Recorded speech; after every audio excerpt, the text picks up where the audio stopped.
Sering gak sih kepikiran, apa beneran mungkin jadi kaya raya cuma dari gaji bulanan? Kayaknya mustahil ya.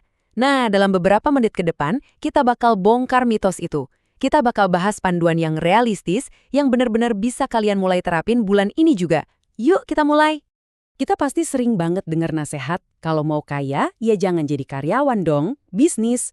Ini dilema klasik yang mungkin lagi kamu hadapi sekarang. Tapi pertanyaannya, apa benar itu satu-satunya jalan? Atau jangan-jangan ada cara lain yang lebih terstruktur buat kita para karyawan? Oke, buat ngejawab dilema ini, kita harus mulai dari akarnya dulu. Tantangan terbesar kita tuh seringkali bukan soal angka di slip gaji loh, tapi soal cara kita mendefinisikan kata kaya itu sendiri. Nah, disinilah jebakan pertamanya. Secara statistik, kaya itu sering diartiin sebagai orang yang punya kekayaan bersih 15 miliar rupiah. Gila kan? Angkanya absolut dan rasanya jauh banget buat dijangkau. Tapi, gimana kalau kita ganti tujuannya?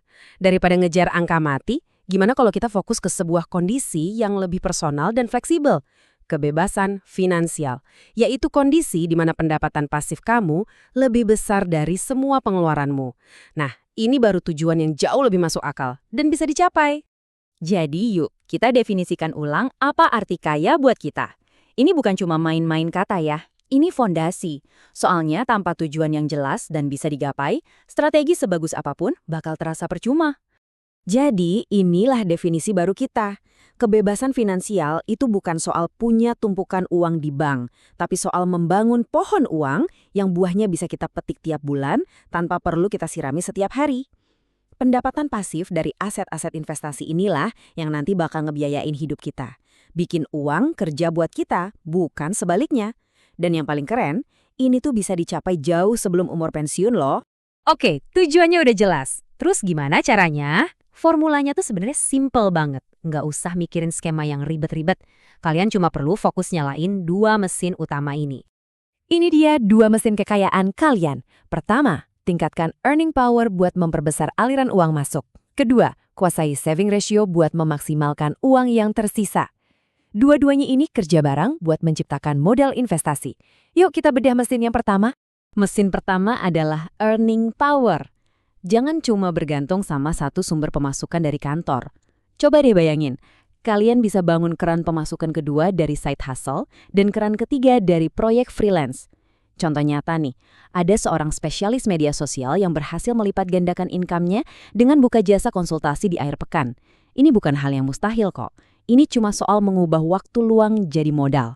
Ini adalah aturan emas yang nggak bisa ditawar.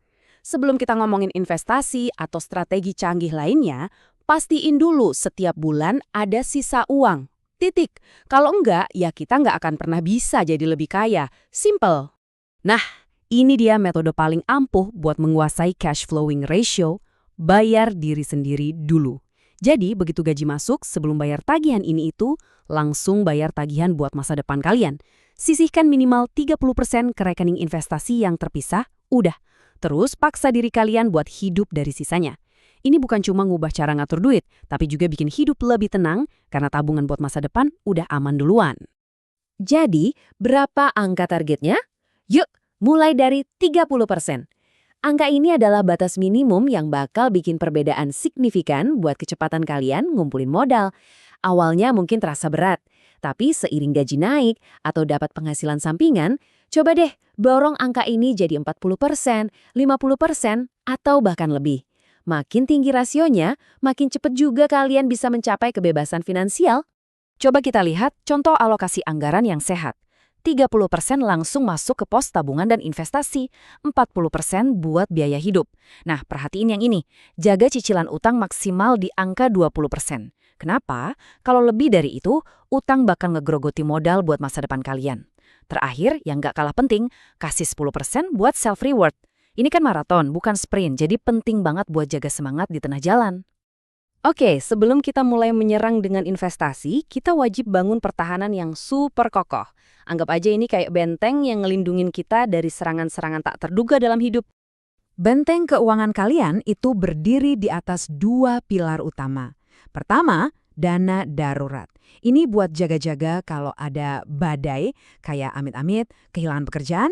Kedua, asuransi kesehatan. Ini buat ngelindungin kita dari bencana biaya medis yang bisa ngabisin tabungan bertahun-tahun dalam sekejap. Tanpa dua pilar ini, investasi kalian itu cuma kayak bangunan megah di atas pasir, gampang roboh. Nah, ini pertanyaan yang sering banget bikin galau. Apalagi kalau dana kita terbatas. Uang kita yang nggak seberapa ini sebaiknya dialokasikan kemana dulu ya? Jawabannya tegas, selalu utamakan proteksi. Kenapa? Karena gini, risiko jatuh miskin itu jauh lebih berbahaya daripada kehilangan potensi keuntungan.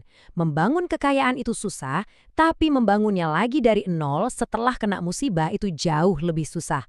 Jadi, selalu pakai baju zirah dulu sebelum maju perang. Oke, pertahanan kita udah aman. Benteng udah kokoh. Sekarang, baru kita masuk ke bagian yang paling seru. Bikin uang kita tumbuh dan kerja keras buat kita lewat investasi. Biar gampang, kita pakai metafora sederhana ya. Anggap aja investasi itu kayak main game di arcade. Nah, surplus 30% yang kalian tabung tiap bulan itu adalah token yang kalian masukin ke mesin game. Makin banyak token yang kalian kumpulin dan masukin, makin tinggi level game yang bisa kalian mainkan, dan tentunya makin besar juga hadiah yang bisa kalian menangkan. Perjalanan investasi kalian itu harus bertahap. Kuncinya satu, sesuaikan resiko dengan modal yang kalian punya. Pas baru mulai, fokus aja dulu bangun modal di instrumen yang resikonya rendah, kayak reksadana pasar uang. Anggap aja ini kayak nabung biasa, tapi imbal hasilnya lebih tinggi. Nanti kalau modalnya udah mulai tumbuh, baru deh mulai lirik obligasi atau saham blue chip. Dan kalau modal udah mapan banget, baru pertimbangan instrumen yang lebih beresiko. Ingat, jangan langsung loncat ke level akhir di awal permainan. Oke, kita udah bahas semuanya. Sekarang mari kita rangkum dan kita lihat gimana semua langkah ini saling terhubung buat membawa kita ke tujuan akhir. Kebebasan finansial.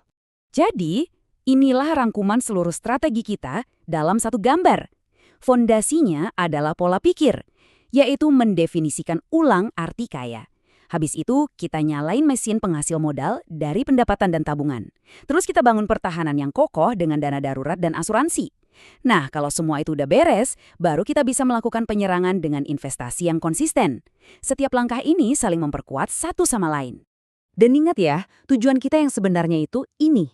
Kebebasan finansial bukan berarti kita jadi pemalas dan berhenti kerja. Bukan. Tapi soal punya pilihan. Pilihan buat kerja karena kita suka pekerjaannya, bukan karena kita terpaksa butuh uangnya. Pilihan untuk hidup dengan lebih sedikit tekanan dan lebih banyak kendali atas waktu kita sendiri.